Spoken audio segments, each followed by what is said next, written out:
जी स्वागत है जी तुहाडा सारिਆਂ ਦਾ ਸਾਡੇ YouTube channel exam study with job alert ਤੇ। सो ਇਹਦੀ अगली क्लास ਤੁਹਾਡੇ ਲਈ ਲੈ ਕੇ ਆਏ ਹਾਂ हिस्टरी ਦੀ ਲੈਕਚਰ नंबर 18। ਇਸ ਤੋਂ ਪਹਿਲਾਂ 17 ਤੁਹਾਨੂੰ ਪ੍ਰੋਵਾਈਡ ਕਰ ਦਿੱਤੇ ਗਏ ਨੇ। ਸੋ ਮੱਧਕਾਲੀਨ ਭਾਰਤ ਦਾ ਇਤਿਹਾਸ ਆਪਣਾ ਜਿਹੜਾ ਟੌਪਿਕ ਹੈ ਹਿਸਟਰੀ ਦਾ ਭਾਗ ਹੈ ਜਿਹੜਾ ਚੱਲ ਰਿਹਾ ਹੈ। ਸੋ ਇਹਦੇ ਨਾਲ ਬਣਦੇ ਮਹੱਤਵਪੂਰਨ ਪ੍ਰਸ਼ਨ ਉੱਤਰ ਨੇ ਜੋ ਪਹਿਲਾਂ ਵਾਲੇ ਐਗਜ਼ਾਮ ਦੇ ਵਿੱਚ ਹੀ ਪੁੱਛੇ ਜਾ ਚੁੱਕੇ ਨੇ ਅਤੇ ਆਉਣ ਦੀ ਜ਼ਿਆਦਾਤਰ ਸੰਭਾਵਨਾ ਵੀ ਹੈ। ਸੋ 18 ਚ ਅਗਲੇ ਪ੍ਰਸ਼ਨ ਲੈ ਕੇ ਆਏ ਹਾਂ। ਪਹਿਲਾਂ ਵਾਲੇ ਭਾਗ ਚੈਨਲ ਦੀ ਪਲੇਲਿਸਟ ਵਿੱਚ ਆ ਕੇ ਜ਼ਰੂਰ ਰੀਡ ਕਰ ਲਿਓ। ਤਾਂ ਸਟਾਰਟ ਕਰਦੇ ਹਾਂ ਜੀ ਅਗਲੇ ਪ੍ਰਸ਼ਨ। ਤਾਂ ਪ੍ਰਸ਼ਨ ਨੰਬਰ 401 ਤੋਂ ਅੱਗੇ ਸਟਾਰਟ ਕਰਾਂਗੇ। ਅਕਬਰ ਦੇ ਸਾਮਰਾਜ ਦੀ ਸਰਕਾਰੀ ਭਾਸ਼ਾ ਜਿਹੜੀ ਕਿਹੜੀ ਸੀ? ਅਰਬੀ, ਤੁਰਕੀ, ਫਾਰਸੀ ਜਾਂ ਫਿਰ ਸੰਸਕ੍ਰਿਤ। ਤਾਂ ਜੋ ਅਕਬਰ ਦਾ ਸਾਮਰਾਜ ਸੀ ਤਾਂ ਇਹਦੇ ਵਿੱਚ ਸਰਕਾਰੀ ਭਾਸ਼ਾ ਸੀ ਜਿਹੜੀ ਲੈਂਗੁਏਜ ਸੀਗੀ ਉਹ ਸੀ ਫਾਰਸੀ। ਆਪਸ਼ਨ ਈ ਰਾਈਟ ਆਨਸਰ ਆਏਗਾ। अगला प्रश्न है अकबर की मौत तो बाद उसका अगला उत्तराधिकारी कौन सीगा? शाहजहां, औरंगजेब, जहांगीर या बहादुर शाह। तो अकबर की मौत तो बाद उसका जिहड़ा अगला अधिकारी सीगा जिन्हें राजभाग संभालिया सी वो सीगा जहांगीर। Option D. अगला प्रश्न है जहांगीर जो अगला उत्तराधिकारी बनिया सीगा अकबर की मौत तो बाद उसका मुढ़ला नां की सी? फरीद खां, हसन खां, जतिन खां ਜਾਂ ਫਿਰ सलीम। ਤਾਂ ਜਹਾਂਗੀਰ ਦਾ ਮੁੱਢਲਾ ਨਾਂ ਸੀ ਜਿਹੜਾ ਉਹ ਸਲੀਮ ਸੀ। ਕਾਫੀ ਵਾਰ ਇਹ ਕੁਐਸਚਨ ਜਿਹੜਾ ਐਗਜ਼ਾਮ ਦੇ ਵਿੱਚ ਪੁੱਛਿਆ ਗਿਆ ਤਾਂ ਇਹਨੂੰ ਜ਼ਰੂਰ ਨੋਟ ਕਰ ਲਿਓ। ਮੁੱਢਲਾ ਨਾਂ ਪੁੱਛਿਆ ਜਾਂਦਾ ਹੈ, ਕਿਸੇ ਵੀ ਰਾਜੇ ਦਾ ਪੁੱਛਿਆ ਜਾ ਸਕਦਾ ਹੈ, ਕੋਈ ਜ਼ਰੂਰੀ ਨਹੀਂ ਹੈ ਕਿ ਜਹਾਂਗੀਰ ਦਾ ਹੀ ਪੁੱਛਿਆ ਜਾਏਗਾ। ਤਾਂ ਇਹ ਕੁਐਸਚਨ ਕਾਫੀ ਵਾਰ ਆਇਆ। ਤਾਂ ਜਹਾਂਗੀਰ ਦਾ ਜਿਹੜਾ ਮੁੱਢਲਾ ਨਾਮ ਸੀ ਉਹ ਸਲੀਮ ਸੀਗਾ। ਆਪਸ਼ਨ ਸੱਸਾ ਸਾਡਾ ਰਾਈਟ ਆਨਸਰ ਆਏਗਾ। ਅਗਲਾ ਪ੍ਰਸ਼ਨ ਹੈ ਜਹਾਂਗੀਰ ਦਾ ਜਨਮ ਕਦੋਂ ਹੋਇਆ ਸੀ? 30 ਅਗਸਤ 1569, 31 ਅਗਸਤ 1569, 30 ਅਗਸਤ 1568 ਜਾਂ 31 ਅਗਸਤ 1568 ਨੂੰ। ਤਾਂ ਜਹਾਂਗੀਰ ਦਾ ਜਿਹੜਾ ਜਨਮ ਸੀਗਾ ਉਹ 31 ਅਗਸਤ 1569 ਈਸਵੀ ਨੂੰ ਹੋਇਆ ਸੀਗਾ। ਆਪਸ਼ਨ ਆੜਾ ਰਾਈਟ ਆਨਸਰ ਆਏਗਾ। ਅਗਰ ਇਹ ਪੁੱਛ ਲੈਂਦਾ ਜਹਾਂਗੀਰ ਦਾ ਜਨਮ ਕਿੱਥੇ ਹੋਇਆ ਸੀਗਾ ਸੋ ਈਅਰ ਵੀ ਪੁੱਛਿਆ ਜਾ ਸਕਦਾ ਹੈ, ਮੁੱਢਲਾ ਨਾਂ ਵੀ ਪੁੱਛਿਆ ਜਾ ਸਕਦਾ ਹੈ, ਕਿਹੜੀ ਜਗ੍ਹਾ ਤੇ ਹੋਇਆ ਸੀ ਇਹ ਵੀ ਪੁੱਛਿਆ ਜਾ ਸਕਦਾ ਹੈ। ਫਤਿਹਪੁਰ, ਦਿੱਲੀ, ਫਤਿਹਪੁਰ ਇਬਾਦਤ ਖਾਨਾ 'ਚ ਜਾਂ ਆਗਰਾ। ਤਾਂ ਜਹਾਂਗੀਰ ਦਾ ਜਿਹੜਾ ਜਨਮ ਸੀਗਾ ਉਹ ਆਪਸ਼ਨ ਊੜਾ ਫਤਿਹਪੁਰ ਸ਼ੇਖ ਸਲੀਮ ਚਿਸ਼ਤੀ ਦੀ ਕੁਟੀਆ ਦੇ ਵਿੱਚ ਹੋਇਆ ਸੀਗਾ। ਆਪਸ਼ਨ ਊੜਾ ਸਾਡਾ ਰਾਈਟ ਆਨਸਰ ਆਏਗਾ। ਜਹਾਂਗੀਰ ਦੇ ਪਿਤਾ ਦਾ ਨਾਂ ਸੋ ਪਤਾ ਲੱਗ ਗਿਆ ਹੋਣਾ ਤੁਹਾਨੂੰ, ਆਪਾਂ ਹੁਣੇ ਕੁਐਸਚਨ ਕਰਕੇ ਆਏ ਪਿੱਛੇ। ਜਹਾਂਗੀਰ ਦੇ ਪਿਤਾ ਦਾ ਨਾਮ ਕੀ ਸੀਗਾ? ਬਾਬਰ, ਹਮਾਯੂ, ਅਕਬਰ ਜਾਂ ਸ਼ਾਹਜਹਾਂ। ਤਾਂ ਜਹਾਂਗੀਰ ਦੇ ਪਿਤਾ ਦਾ ਨਾਮ ਸੀ ਜਿਹੜਾ ਅਕਬਰ ਸੀਗਾ। ਅਕਬਰ ਦਾ ਉੱਤਰਾਧਿਕਾਰੀ ਇਹਦਾ ਪੁੱਤਰ ਜਹਾਂਗੀਰ ਸੀ। ਅਗਲਾ ਪ੍ਰਸ਼ਨ ਹੈ ਜਹਾਂਗੀਰ ਦਾ ਸ਼ਾਸਨ ਕਾਲ ਕਿੰਨੇ ਤੋਂ ਕਿੰਨਾ ਸੀ? 1605 ਤੋਂ 1627, 1606 ਤੋਂ 1627, 1607 ਤੋਂ 1627 ਜਾਂ 1604 ਤੋਂ ਲੈ ਕੇ 1627 ਤੱਕ। ਤਾਂ ਜਹਾਂਗੀਰ ਦਾ ਜਿਹੜਾ ਸ਼ਾਸਨ ਕਾਲ ਸੀਗਾ ਉਹ 1605 ਈਸਵੀ ਤੋਂ ਲੈ ਕੇ 1627 ਈਸਵੀ ਤੱਕ ਸੀਗਾ। ਆਪਸ਼ਨ ਊੜਾ ਸਾਡਾ ਰਾਈਟ ਆਨਸਰ ਆਏਗਾ। ਅਗਲਾ ਪ੍ਰਸ਼ਨ ਹੈ ਜਹਾਂਗੀਰ ਦੀ ਪਤਨੀ 1585 ਮਾਨਾਬਾਈ ਕਿਸ ਦੀ ਪੁੱਤਰੀ ਸੀ? ਤਾਂ ਇੱਥੇ ਦੋ ਕੁਐਸਚਨ ਬਣਦੇ ਆ। ਜਹਾਂਗੀਰ ਦੀ ਪਤਨੀ ਦਾ ਨਾਮ ਕੀ ਸੀਗਾ? ਮਾਨਬਾਈ। ਅਤੇ ਕਿਸ ਦੀ ਪੁੱਤਰੀ ਸੀ ਇੱਥੇ ਦੱਸਣਾ ਹੈ। ਆਮੇਰ ਦੇ ਰਾਜਾ ਭਗਵਾਨ ਦਾਸ ਦੀ, ਰਾਜਾ ਮਾਨ ਸਿੰਘ ਦੀ ਪੁੱਤਰੀ, ਰਾਜਾ ਬਿਹਾਰੀ ਮੱਲ ਦੀ ਪੁੱਤਰੀ ਜਾਂ ਰਾਜਾ ਉਦੈ ਸਿੰਘ ਦੀ ਪੁੱਤਰੀ। ਤਾਂ ਜੋ ਜਹਾਂਗੀਰ ਦੀ ਪਤਨੀ ਸੀ ਜਿਹਦਾ ਨਾਮ ਮਾਨਬਾਈ ਸੀ ਤਾਂ ਉਹ ਆਮੇਰ ਦੇ ਰਾਜਾ ਭਗਵਾਨ ਦਾਸ ਦੀ ਪੁੱਤਰੀ ਸੀ। ਆਪਸ਼ਨ ਊੜਾ ਸਾਡਾ ਰਾਈਟ ਆਨਸਰ ਆਏਗਾ। ਅਗਲਾ ਪ੍ਰਸ਼ਨ ਹੈ ਜਹਾਂਗੀਰ ਦੀ ਪਤਨੀ ਜਗਤ ਗੋਸਾਈ ਕਿਸ ਦੀ ਪੁੱਤਰੀ ਸੀ? ਆਮੇਰ ਦੇ ਰਾਜਾ ਭਗਵਾਨ ਦਾਸ ਦੀ, ਰਾਜਾ ਮਾਨ ਸਿੰਘ ਦੀ, ਰਾਜਾ ਬਿਹਾਰੀ ਮੱਲ ਦੀ ਜਾਂ ਰਾਜਾ ਉਦੈ ਸਿੰਘ ਦੀ। ਤਾਂ ਜੋ ਜਹਾਂਗੀਰ ਦੀ ਪਤਨੀ ਜਗਤ ਗੋਸਾਈ ਸੀ ਉਹ ਰਾਜਾ ਉਦੈ ਸਿੰਘ ਦੀ ਪੁੱਤਰੀ ਸੀ। ਸੋ ਰਾਜਿਆਂ ਦੇ ਕਈ ਵਿਆਹ ਹੁੰਦੇ ਸੀਗੇ। ਸੋ ਇਹ ਦੋਨੋਂ ਪਤਨੀਆਂ ਦੇ ਨਾਮ ਨੇ। ਕਈ ਵਾਰ ਇਹ ਵੀ ਪੁੱਛ ਲਿਆ ਜਾਂਦਾ ਹੈ ਕਿ ਮਾਨਬਾਈ ਅਤੇ ਜਗਤ ਗੋਸਾਈ ਜਹਾਂਗੀਰ ਦੇ ਕੌਣ ਸਨ, ਜਿਹਨਾਂ ਦਾ ਕੀ ਰਿਲੇਸ਼ਨ ਸੀਗਾ ਘੁਮਾ ਫਿਰਾ ਕੇ। ਤਾਂ ਇਹ ਪਤਨੀਆਂ ਸੀ ਦੋਨੋਂ। ਤਾਂ ਮਾਨਬਾਈ ਭਗਵਾਨ ਦਾਸ ਦੀ ਪੁੱਤਰੀ ਸੀ ਜੋ ਅਮੇਰ ਦਾ ਰਾਜਾ ਸੀ ਅਤੇ ਜਗਤ ਗੋਸਾਈ ਰਾਜਾ ਉਦੈ ਸਿੰਘ ਦੀ ਪੁੱਤਰੀ ਸੀ। ऑप्शन सस्सा साडा राइट आंसर आएगा। अगला प्रश्न है मोस्ट इंपोर्टेंट है, ईस्ट इंडिया कंपनी भारत विच किस मुगल शासक के समय आई सी? जहांगीर, अकबर, शाहजहां या फिर औरंगजेब के समय? तो जो ईस्ट इंडिया कंपनी सी वो भारत दे विच जिहड़ी अकबर के समय आई सी।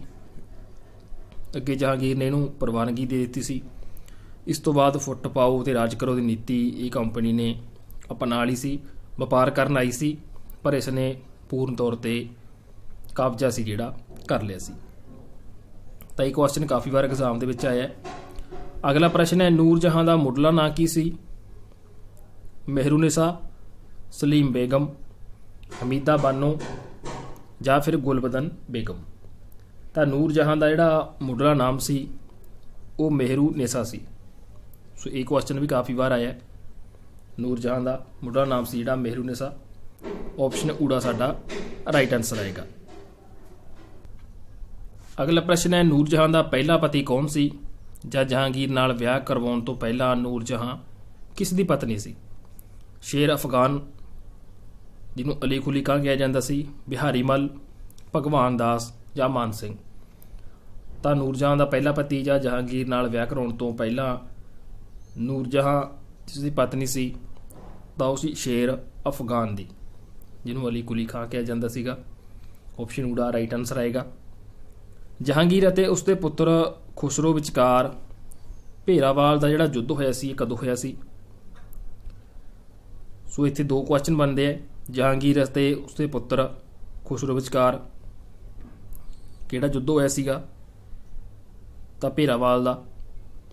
ਖੁਸਰੋ ਸੀ ਜਿਹੜਾ ਜਹਾਂਗੀਰ ਦਾ ਪੁੱਤਰ ਸੀ, ਕਿਹੜੇ ਈਅਰ ਦੇ ਵਿੱਚ ਹੋਇਆ ਸੀ ਇਹ ਦੱਸਣਾ ਹੈ। 1605, 1604, 1606 ਜਾਂ ਫਿਰ 1607 ਈਸਵੀ? ਤਾਂ ਜਹਾਂਗੀਰ ਅਤੇ ਉਸਦੇ ਪੁੱਤਰ ਖੁਸਰੋ ਦੇ ਵਿਚਕਾਰ ਭੇਰਾਵਾਲ ਦਾ ਜਿਹੜਾ ਯੁੱਧ ਸੀਗਾ ਉਹ 1606 ਈਸਵੀ ਦੇ ਵਿੱਚ ਹੋਇਆ ਸੀਗਾ। Option E D right answer ਆਏਗਾ। ਅਗਲਾ ਪ੍ਰਸ਼ਨ ਹੈ ਸੂਰਦਾਸ ਨੇ ਕਿਸ ਮੁਗਲ ਸ਼ਾਸਕ ਦੇ ਦਰਬਾਰ ਦੇ ਵਿੱਚ ਸ਼ਰਨ ਹੈ ਜਿਹੜੀ ਲਈ ਸੀ? ਅਕਬਰ ਦੇ, ਜਹਾਂਗੀਰ ਦੇ, ਸ਼ਾਹਜਹਾਂ ਦੇ ਜਾਂ ਫਿਰ ਔਰੰਗਜ਼ੇਬ ਦੇ? ਤਾਂ ਜੋ ਸੂਰਦਾਸ ਸੀਗਾ ਤਾਂ ਇਸਨੇ ਜਿਹਦੇ ਦਰਬਾਰ ਦੇ ਵਿੱਚ ਸ਼ਰਨ ਲਈ ਸੀ ਉਹ ਮੁਗਲ ਸ਼ਾਸਕ ਸੀ ਜਿਹੜਾ ਜਹਾਂਗੀਰ ਸੀਗਾ। ਆਪਸ਼ਨ ਆੜਾ ਸਾਡਾ ਰਾਈਟ ਆਨਸਰ ਆਏਗਾ। ਅਗਲਾ ਪ੍ਰਸ਼ਨ ਹੈ ਕਿਸ ਮੁਗਲ ਬਾਦਸ਼ਾਹ ਦੇ ਸ਼ਾਸਨ ਕਾਲ ਨੂੰ ਚਿੱਤਰਕਲਾ ਦਾ ਸੁਨਹਿਰੀ ਯੁੱਗ ਹੈ ਜਿਹੜਾ ਮੰਨਿਆ ਗਿਆ? ਇਹ ਕੁਐਸਚਨ ਵੀ ਕਾਫੀ ਵਾਰ ਐਗਜ਼ਾਮ ਦੇ ਵਿੱਚ ਆਇਆ ਹੈ। ਅਕਬਰ ਦੇ, ਜਹਾਂਗੀਰ ਦੇ, ਸ਼ਾਹਜਹਾਂ ਦੇ ਜਾਂ ਫਿਰ ਔਰੰਗਜ਼ੇਬ ਦੇ? ਆਨਸਰ ਤੁਹਾਨੂੰ ਪਤਾ ਲੱਗ ਗਿਆ ਹੋਏਗਾ। ਤਾਂ ਜਹਾਂਗੀਰ ਮੁਗਲ ਬਾਦਸ਼ਾਹ ਦੇ ਸ਼ਾਸਨ ਕਾਲ ਨੂੰ ਜਿਹੜਾ ਚਿੱਤਰਕਲਾ ਦਾ ਸੁਨਹਿਰੀ ਯੁੱਗ ਮੰਨਿਆ ਗਿਆ। ਇਹਨਾਂ ਦੇ ਸਮੇਂ ਚਿੱਤਰਕਲਾ ਸੀ ਜਿਹੜੀ ਕਾਫੀ ਪ੍ਰਫੁੱਲਤ ਹੋਈ ਸੀ। ਤਾਂ ਆਪਸ਼ਨ ਆੜਾ ਸਾਡਾ ਰਾਈਟ ਆਨਸਰ ਆਏਗਾ।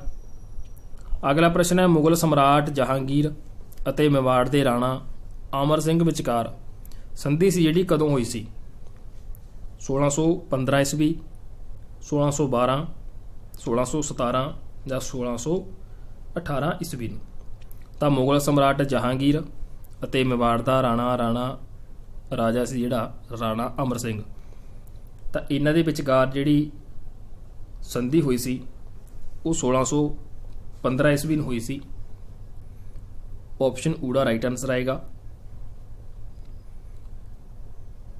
ਅਗਲਾ ਪ੍ਰਸ਼ਨ ਹੈ ਜਹਾਂਗੀਰ ਦਾ ਨੂਰਜਹਾਂ ਨਾਲ ਵਿਆਹ ਕਦੋਂ ਹੋਇਆ ਸੀ? 1611 ਨੂੰ, 1612 ਨੂੰ, 1613 ਨੂੰ ਜਾਂ ਫਿਰ 1614 ਈਸਵੀ ਨੂੰ? ਤਾਂ ਜਹਾਂਗੀਰ ਦਾ ਨੂਰਜਹਾਂ ਨਾਲ ਜਿਹੜਾ ਵਿਆਹ ਸੀ ਉਹ 1611 ਈਸਵੀ ਨੂੰ ਹੋਇਆ ਸੀਗਾ। ਆਪਸ਼ਨ ਈ ਤਾਂ ਇੱਥੇ 1611 ਆ ਜਾਏਗਾ। ਸੋ ਕਈ ਵਾਰ ਇਸ ਤਰ੍ਹਾਂ ਡੈਸ਼ ਪਾ ਕੇ ਵੀ ਕੁਐਸਚਨ ਪਾ ਦਿੰਦੇ ਆ। ਅਗਲਾ ਪ੍ਰਸ਼ਨ ਹੈ ਮੁਗਲ ਸਾਮਰਾਜ ਦੇ ਇਤਿਹਾਸ ਦੇ ਵਿੱਚ 1611 ਤੋਂ 1627 ਈਸਵੀ ਤੱਕ ਦਾ ਸ਼ਾਸਨ ਕਾਲ ਕਿਸ ਦਾ ਜਿਹੜਾ ਮੰਨਿਆ ਜਾਂਦਾ ਹੈ? ਨੂਰਜਹਾਂ ਦਾ, ਹਮੀਦਾ ਬਾਨੋ ਦਾ, ਜੋਧਾਬਾਈ ਦਾ ਜਾਂ ਫਿਰ ਮੁਮਤਾਜ਼ ਦਾ? ਤਾਂ ਜੋ ਮੁਗਲ ਸਾਮਰਾਜ ਦਾ ਇਤਿਹਾਸ ਸੀ 1611 ਤੋਂ 1627 ਦੇ ਵਿੱਚ ਜਿਹੜਾ ਸ਼ਾਸਨ ਸੀ ਇਸ ਤੱਕ ਸਮੇਂ ਤੱਕ ਦਾ, ਤਾਂ ਇਹ ਨੂਰਜਹਾਂ ਦਾ ਮੰਨਿਆ ਜਾਂਦਾ ਹੈ। ਤਾਂ ਆਪਸ਼ਨ ਊੜਾ ਰਾਈਟ ਆਨਸਰ ਆਏਗਾ। ਸੋ ਕੁਝ ਸਮਾਂ ਤੱਕ ਨੂਰਜਹਾਂ ਨੇ ਵੀ ਸ਼ਾਸਨ ਜਿਹੜਾ ਕੀਤਾ ਸੀਗਾ। ਅਗਲਾ ਪ੍ਰਸ਼ਨ ਹੈ ਮੇਹਰੁਨਿਸਾ ਨੂੰ ਨੂਰ ਮਹਿਲ ਦੀ ਉਪਾਧੀ ਕਿਸ ਨੇ ਦਿੱਤੀ ਸੀ? ਜਹਾਂਗੀਰ ਨੇ, ਅਲੀ ਕੁਲੀ ਖਾਨ ਨੇ ਜਿਹਨੂੰ ਸ਼ੇਰ ਅਫਗਾਨ ਵੀ ਕਿਹਾ ਜਾਂਦਾ ਹੈ, ਗਿਆਸ ਬੇਗ ਨੇ ਜਾਂ ਫਿਰ ਅਸਮਤ ਬੇਗ ਨੇ। ਤਾਂ ਮੇਹਰੁਨਿਸਾ ਨੂੰ ਨੂਰ ਮਹਿਲ ਜਿਹੜੀ ਉਪਾਧੀ ਦਿੱਤੀ ਸੀ ਉਹ ਜਹਾਂਗੀਰ ਨੇ ਦਿੱਤੀ ਸੀ। ਆਪਸ਼ਨ ਊੜਾ ਜਿਹੜਾ ਸਾਡਾ ਰਾਈਟ ਆਨਸਰ ਆਏਗਾ। ਅਗਲਾ ਪ੍ਰਸ਼ਨ ਹੈ ਹੇਠਾਂ ਦੇ ਵਿੱਚੋਂ ਕੌਣ ਨੂਰਜਹਾਂ ਗੁੱਟ ਦਾ ਮੈਂਬਰ ਸੀ ਜਿਹੜਾ ਨਹੀਂ ਸੀ? ਨੂਰਜਹਾਂ ਦਾ ਪਿਤਾ ਗਿਆਸ ਬੇਗ, ਨੂਰਜਹਾਂ ਦੀ ਮਾਤਾ ਅਸਮਤ ਬੇਗ, ਨੂਰਜਹਾਂ ਦਾ ਭਰਾ ਆਸਫ ਖਾਨ ਜਾਂ ਆਸਫ ਖਾਨ ਦਾ ਜਵਾਈ ਖੁਰਮ। ਤਾਂ ਇੱਥੇ ਕਿੰਨੇ ਸਾਰੇ ਕੁਐਸਚਨ ਬਣਦੇ ਆ। ਨੂਰਜਹਾਂ ਦੇ ਪਿਤਾ ਦਾ ਨਾਮ ਵੀ ਆ ਗਿਆ, ਮਾਤਾ ਦਾ ਨਾਮ ਵੀ ਆ ਗਿਆ, ਭਰਾ ਦਾ ਨਾਮ ਵੀ ਆ ਗਿਆ। ਸੋ 3 ਕੁਐਸਚਨ ਹੀ ਪੁੱਛੇ ਜਾ ਸਕਦੇ ਆ, ਭਰਾ ਭੈਣ ਤੇ ਜਾਂ ਮਾਤਾ ਪਿਤਾ ਤੇ। ਤਾਂ ਇੱਥੇ ਗੁੱਟ ਨੂਰਜਹਾਂ ਦਾ ਜੋ ਗੁੱਟ ਸੀਗਾ ਤਾਂ ਮੈਂਬਰ ਪੁੱਛਿਆ ਗਿਆ ਕਿਹੜਾ ਮੈਂਬਰ ਸੀ ਜਿਹੜਾ ਨਹੀਂ ਸੀ। ਤਾਂ ਇਹਦੇ ਵਿੱਚ ਨੂਰਜਹਾਂ ਦੀ ਮਾਤਾ ਜਿਹਦਾ ਨਾਮ ਅਸਮਤ ਬੇਗ ਸੀ ਉਹ ਨੂਰਜਹਾਂ ਗੁੱਟ ਦੀ ਜਿਹੜੀ ਮੈਂਬਰ ਹੈ ਨਹੀਂ ਸੀ। ਆਪਸ਼ਨ ਆੜਾ ਰਾਈਟ ਆਨਸਰ ਆਏਗਾ। ਅਗਲਾ ਪ੍ਰਸ਼ਨ ਹੈ ਹੇਠਾਂ ਦਿੱਤਿਆਂ ਵਿੱਚੋਂ ਇਤਮਾਦ ਉਦ ਦੌਲਾ ਦੀ ਪਦਵੀ ਕਿਸ ਨੂੰ ਦਿੱਤੀ ਗਈ ਸੀ? ਆਸਫ ਖਾਨ ਨੂੰ, ਖੁਰਮ ਨੂੰ, ਗਿਆਸ ਬੇਗ ਨੂੰ ਜਾਂ ਫਿਰ ਅਸਮਤ ਬੇਗ ਨੂੰ। ਤਾਂ ਇਤਮਾਦ ਉਦ ਦੌਲਾ ਦੀ ਜਿਹੜੀ ਪਦਵੀ ਸੀ ਉਹ ਗਿਆਸ ਬੇਗ ਨੂੰ ਦਿੱਤੀ ਗਈ ਸੀ ਜੋ ਨੂਰਜਹਾਂ ਦਾ ਪਿਤਾ ਸੀਗਾ ਅਤੇ ਨੂਰਜਹਾਂ ਗੁੱਟ ਦਾ ਮੈਂਬਰ ਸੀ। ਤਾਂ ਇਸ ਨੂੰ ਜਿਹੜੀ ਇਤਮਾਦ ਉਦ ਦੌਲਾ ਦੀ ਪਦਵੀ ਸੀ ਜਿਹੜੀ ਦਿੱਤੀ ਗਈ ਸੀ।